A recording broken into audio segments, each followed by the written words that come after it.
Everybody doesn't win.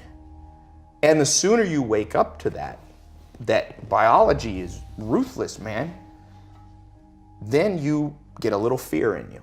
And when you get a little fear in you, you start listening. Because if you're truly afraid, you listen. Let a little fear come in and drive you and motivate you. We're set up for failure because we think we're going north, but we're going south. That's why 50% of people who get married divorce, 80% of businesses fail. That's why 30% of Americans are on some form of antidepressant medication. That's why 60-70% of people are overweight. I mean, in a way, we're kind of fucked. But we live in a society that's very narcissistic. You're told like, oh, everybody's a winner. No, not everybody's a winner. That's like saying everybody's blonde. There's a definition of what blonde is.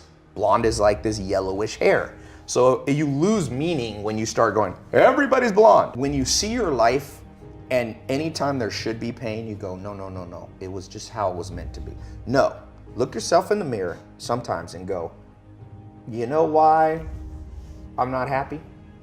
It's because I didn't listen 10 years ago and I got in the wrong career. You know I'm not happy? Because I married the wrong damn person. It wasn't meant to happen. Yes, everything happens for a reason. You made a bad choice, but it didn't have to be that way. And the second you build up pain, and this, by the way, is not my opinion. If you talk to guys like Dr. David Buss, top 10 most cited psychologist in history, okay? He's one of my main mentors. He told me, I said, do adults change? Like, we do all this self-help videos and podcasts. I said, am I wasting my time? He goes, yeah, kind of. I said, why? He said, well, after 25, it's very hard to teach old dogs new tricks. By the way, that's why I've changed most of my stuff targets people 18 to 25. That's why I do Snapchat and all that, because there's hope for 18 to 25-year-olds. Now, if you're over 25, before you get depressed, he told me, but I have good news for you, Ty. I said, what? He said, adults learn through massive trauma. So you will learn. You have to let in some trauma into your life. And that's rough, but no pain, no gain. Like if you are 100 pounds overweight and you want to be able to play basketball, here's my news for you. Everything happened for a reason. You got fat because you ate too much and you didn't exercise. So welcome to the gym. In the first year is going to be hell, but that pain, hopefully, will reprogram your brain that every time you want to eat that nasty thing, go, wait, I don't want to go through that pain again. So I think one of the myths of society is we won't let pain in. We just excuse it all away. Like, no, that was meant to happen. Oh, you wasted 20 years of life, married the wrong person in the wrong career? No, Tom, it was meant to happen. Where's the people who go, you fucked up, dude. You wasted 20 years and you will never get it back. You better go in your room and cry. And the truth is, you only learn as an adult. Unfortunately, most people can only change with massive trauma. Optimizing your life for hustling and grinding is like optimizing your life around going pee. No, pee is something you have to do. It's not the goal. You don't go, woo! You know what my goal is? Hit the toilet 7 times a day. No, but you have to do it to survive. So grinding and working hard and hustling is not what you optimize for. It's pain. Why would you optimize for pain? But it is a necessity. And if you look at an actual scientific explanation of what makes you successful, it is not just hard work. If that's true, construction workers would be the wealthiest people in the world. Waiters and busboys, they work harder than the owner. The most scientific psychometric personality test is called Hexaco. It's more accurate than Big Five, which used to be. It's much more accurate than Myers-Briggs, INFJ, ENTP, all that stuff. So Hexaco tests you on 26 facets of your personality. And one of them is called conscientiousness. And it's been proven over and over by scientists, conscientiousness is the most correlated with business success. Define conscientiousness. So then it divides into 4 sub-facets. Organization, perfectionism, diligence, and prudence. So the real truth is hard work is 25% of the formula because diligence is known in the common language as hard work, okay? So if you just think diligence alone will get you success, you're like a basketball player that thinks you'll play in the NBA because you can shoot free throws. You ever seen the best free throw shooters in the world? They're old 70-year-old men who shoot underhanded, but they don't play in the NBA because the NBA is not all about free throws. So NBA is scoring, defense, free throws maybe is one component, rebounding, assists, there's a lot of components. So the other three you have to get good at. So the first one is perfectionism. People, you have to know how to double check your work. It's that simple. It doesn't mean you're always a perfectionist, but it means when it's important, when you're a pilot of an airplane, double check before you go. If you get on a plane, you hear the pilots double checking, the co-pilot going, hydraulics. And the guy goes, hydraulics. And that's why planes don't crash. And it's called 6 Sigma. It's 3 defects per million. Your goal in business and in life on the important things is to make 3 mistakes per million transactions. And the only way you do that is by being a perfectionist in terms of double checking. So that's 25%.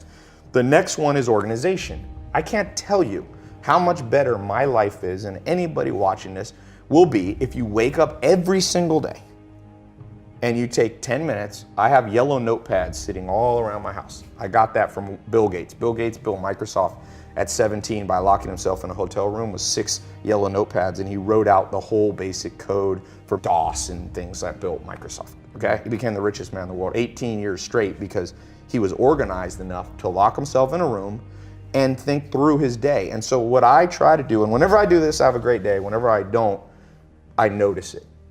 Be organized a little bit, 10 minutes. I actually have this little couch thing outside of my shower, and I put a notepad by it. I take a shower when I wake up. I walk over to that, I kind of sit there, and I just write out, it can be as little as 3 main projects you want to get done that day. So organization is the other 25%. So now, and then you have diligence, which is hard work, hustle, and perseverance. But the last one is the kicker. And this is what I was talking about, the rewiring that has to happen. The last one is something called prudence. Scientists call this prudence. Prudence is the ability to make the right decision. And I can't tell you how many entrepreneurs and non-entrepreneurs, even me at times too, I'm not special, I'm lumping all of us in this. Because of our upbringing in society, our goal is, let's say our goal is like that camera right there. So let's assume that's north. So I have this compass in my brain, and my goal is to go right there. Let's say it's a mile away, so north. What happens if society, my upbringing in school, wired my compass exactly backwards? So I think, let's say I can't see that camera, but I know I want to go north. So I pull out my compass, and it points that way. So I just take off walking. And I do it in an organized fashion. I do it in a perfectionist manner. I'm perfecting my steps and my posture. I'm also working on, hard work and hustle. Keep walking towards your goal. Well, the truth is, if you go south when you should go north, you could have gone 1 mile, but the earth is about 24,000 miles in circumference. So you get to walk 24,000 miles and you'll come up on the backside and you will get your goal. That's most entrepreneurs. The average person takes 20 years to become a millionaire. 90% of businesses fail within the first 5 years, 80 to 90, depending on what statistic. Most people, I did the math once, the average American has $60,000 saved by the time they're about 60 years old. So my answer, I did the math, you can do this with a simple financial calculator. Everybody in America, your parents, everybody you know will be a millionaire if they live to 160. At 160 years old, if you take 60 grand at age 60 and you give it a decent return on investment, 8%, 10%, you'll be a millionaire at 160. But the problem is, the great philosopher, I think it was Aristotle or Socrates, said, the problem is art is long, but life is short. The art of living and getting to your objective is long, but it doesn't have to be. It's long if your compass is backwards. So the whole point of what I was saying about adventure at the beginning is I'm trying to take my south and point it to the true north. And you have to learn that from books and mentors and life experience and listening and finding in-person mentors and all those things. They help adjust your compass. And most people are going to get what they want just about 40 years longer. Are there like key principles though that you can use to turn that compass so north actually points north? Yes. First one is just like Alcoholics Anonymous. Admit you're lost. And that one's hard for people. You tell people, even for me, sometimes I want to think I'm smart and I got it all figured out. And sometimes I'm like, wait a sec, I'm still lost. And the acquiescence, the admittance of the fact that you're still lost it gets you on track a lot faster. So if you're watching this and you feel lost, it's better to just sit down and be like, I'm lost. Because the day you admit you're lost is the day you allow yourself to be found by people who can give you a tip. But what's the equivalent of that? Because obviously if you're an entrepreneur, nobody's looking for you. So that's the one They are catch, though. right? Who is? They are. You go to Barnes & Noble, people selling their books. They're looking for you as a customer. So read. Read. I mean, the fact that people argue with me on this reading thing, and people argue with me about mentors. No, just use your own gut feeling. Is that how you learn English? When you were 2 years old, you used your gut feeling to start conjugating verbs? No, you learn from other people. You learn manners, you learn language, you learn all things valuable. You learn to drive from another person. So doesn't it make sense you learn life? So books are just the mentors who maybe are dead now. You want to learn about Steve Jobs? He ain't alive to teach you. But you can learn through accumulated wisdom. And that's why, trust me, very few powerful businessmen I've ever met don't read a lot. Warren Buffett, who I think is the best businessman by far in the world, he has 75 companies that he pretty much runs, 200 billion in revenue. He reads 8 hours a day. He reads 600. He said he slowed down in his old age. He only reads 500 pages a day. Bill Gates goes on reading vacations. Mark Zuckerberg just started a reading once a week book club on Facebook. It already got a couple million followers. And now with audio books, there's no excuse. You got YouTube videos. Let this thing run in the background. And it's better if you can find it. I mean, better than books is in-person mentor. That's why I do a podcast. I started Google AdWords in 2001. Okay, I got lucky. I just stumbled and I was one of the first people to ever use online advertising. I was in, I think, the second month Google AdWords launched. Whoa. And there was no YouTube videos. There was no Perry Marshall books. There was nothing. You just kind of wasted money to learn. Now, we're the most spoiled generation. Everything, this computer on this phone, iPhone 7, is more powerful than the first rocket that put man on the moon. That cost billions of dollars. Now we get that for under $1,000. And people are still like, I'm lost. Yes, you're lost. Sit down and then open up Safari and go, how to do Google Ads. And you're gonna come up, let's see what I come up with. AdWords, they have their own tutorial. WordStream, Jumpify, you got some paid stuff. Then you have some free stuff on HubSpot. If you sit in a chair, Charlie Munger calls it assiduity. Put your ass in a chair. Sit there and focus without being, the average American right now, the average person in the world, our attention span has dropped to 5 seconds. The sad news is the average goldfish has 6 seconds. We're now competing with goldfish and the goldfish are winning. So if you don't have assiduity to sit down, read, there is no solution for you. You will always be poor because you'll always be beat by somebody who's willing to sit in the chair. Is there a way for people to build that discipline? Yes, pain. And that's why I'm not a big believer in delusion. You asked me one of the rewiring things we have to do in this world. I'll tell you one. You ever heard this myth? Everything happens for a reason, so just accept it. Well, there's kind of truth to that. If I jump off a building and break my legs, yes, everything happened for a reason. The reason was gravity. Like that's why you break your legs, and physics. Legs brittle, concrete not brittle. So, but people interpret everything happens for a reason, be like, well, I was meant to learn from that thing, and then BS. Read Richard Dawkins' The Selfish Gene, one of the most important books written in the last century. He says, organisms that only learn through trial and error lose to organisms that can learn through other people's trial and error. Is anybody here, we got a little live audience, anybody here ever had to be hit by a car to learn to look both ways? I didn't. I kind of learned from just somebody telling me, big car, 2 tons, velocity, smash, dead. And I now always look both ways. So if your myth is that the only way you're gonna learn is just through massive mistakes and trials and error, you haven't read Richard Dawkins' book. If you believe in evolution, or even you don't, you believe in creationism or whatever, why do we have big brains? Because we do have the biggest brains on planet Earth. Not always use them, but we got the biggest potential. It's to be able to what Richard Dawkins called project.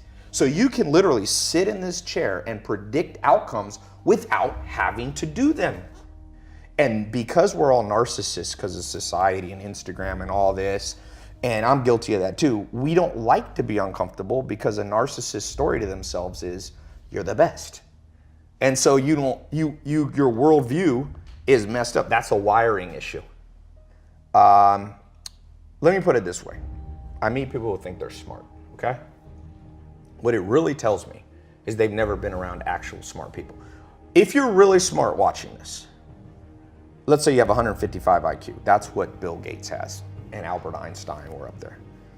My step-grandfather had 155 IQ. He speaks 14 languages fluently. He can write Chinese. He's a chess master. He can play 3 other chess masters without looking at the board while they look at the board and beat all of them. If you're smart, you can do that. If you're not, I got good news for you. Warren Buffett says you only need about a 125 IQ to be very successful. But it's better to stay in your lane and just go, I'm not that smart, but you can hire 155 IQs. But that's an example of what I'm talking about, of this rewiring. Right. So these practical things will change your life. All right, since you have a concept called never be the bitch of your own mind. Yes. What do you mean by that? Your mind is driven by deep evolutionary drives. So, for example, narcissism is a protection mechanism, right? So your mind wants to tell you you're amazing. It makes you its bitch. You have to override that and go, you know what? I'm not that amazing. So let me go learn from amazing people. Do you have methods for people to do that? Because I think that's so important. So I tell people, don't trust everything that your mind says. Certainly Yes. don't buy into all of your emotions. Just because you have an emotion doesn't mean that you have to act in accordance with that. But how do you help people get over that? How do they overcome that? I think humans, for the most part, learn by osmosis. So it's hard to lecture people into success. But what you could do is you could inspire people to understand this. So for example, if school system could find all the 14-year-olds and find out what they admire in people, right? It's the reason I show Lamborghinis and Ferraris, because I got a lot of young followers. And you know what 19-year-old guys like? Lamborghinis and Ferraris. So I show that part of my life because then they listen to the other stuff. So first you got to lead by inspiration. This has been proven over. You cannot pound stuff into people's brain. People actually do the opposite. When parents tell their kids, you got to read, nobody reads. But if I show a Lamborghini and Ferrari, which is the reward that people want, and then people go, how do you get it? I said, see all these books, I read them and put it, then people, I have more school kids reading books, I think, than anyone in history. I don't say that cocky. I'm telling you, it astounds me because all I had to do was put up a video with Lamborghinis. Right. When you're the bitch of your brain, you go, I'm just gonna freewheel this day. It's very hard to be organized. We're not, dogs aren't organized. Do you ever see your dog organizing day? So if you wanna, you can either act on the animal side, which is just a wing life, or you can operate from a sense of logic and duty. And so I learned somewhat, I'm not even as good as Joel, to not be the bitch of my mind by just being around him for a while. And so that's the best way. Find somebody that you look at them and you go, this is a person of discipline, of motivation, self-motivation. They don't need external motivation. They're motivated from within, and spend all the time you can around them. And so for all of you who are really big on the hustle your ass off, hustle in the networking side. It will help you because you never know who you're sitting next to. That's why I'm a big believer in going to conferences. Berkshire Hathaway conference. It's the first week of May of every year. These dudes are gonna die soon. Charlie Munger, Warren Buffett. You can buy a B share for under 500 bucks. Buy a B share, you get a free ticket. It's insane. You sit there with 2 men on stage in a stadium of 18,000 of the top investors in the world. Wow. It costs you under 500 bucks. You sit there, it's only one day. I fly into Omaha and fly back out almost the same day. And you walk out just motivated. You're with the guy that their business, you know, we meet businesses and they're like, oh, I'm doing 100 million a year. They did 200 billion in revenue last year. I see people making fun of the Kardashians. I'm like, you're gonna make fun of the Kardashians? Look, Kylie Jenner, the youngest Kardashian, in the last 18 months has done $400 million in revenue on lipstick kits and various makeup things with Kylie Cosmetics. Put that in perspective. L'Oreal, Maybelline, massive brands. It took them 50 years as an organization with thousands of employees to do what Kylie Jenner did by herself at 20 at 18. You're gonna laugh at the Kardashians? Do you have to agree with everything the Kardashians? No. But like Abraham Lincoln said, I learn from everybody, even if sometimes it's what not to do. So you can just go into the Kardashians, reverse engineer their success, go, I like this, I like this, I like this, I don't like that, then leave out what you don't like. If you can pick up one gold nugget, whether it's from an in-person mentor, whether it's from a book, you become very wealthy in knowledge very quickly. One nugget a day. One nugget a day. It's like Charlie Munger, Warren Buffett's business partner, said, step by step you get ahead, but not necessarily in fast spurts. But you have to prepare for the fast spurts by learning step by step. Like you want to become like a supercomputer where you just download smart crap from smart people. And you pick and choose. Like some people are like, Tai, I don't agree with everything you say. I'm like, good, I don't agree with everything I say. Like a year later, I'm like, wait, I was wrong.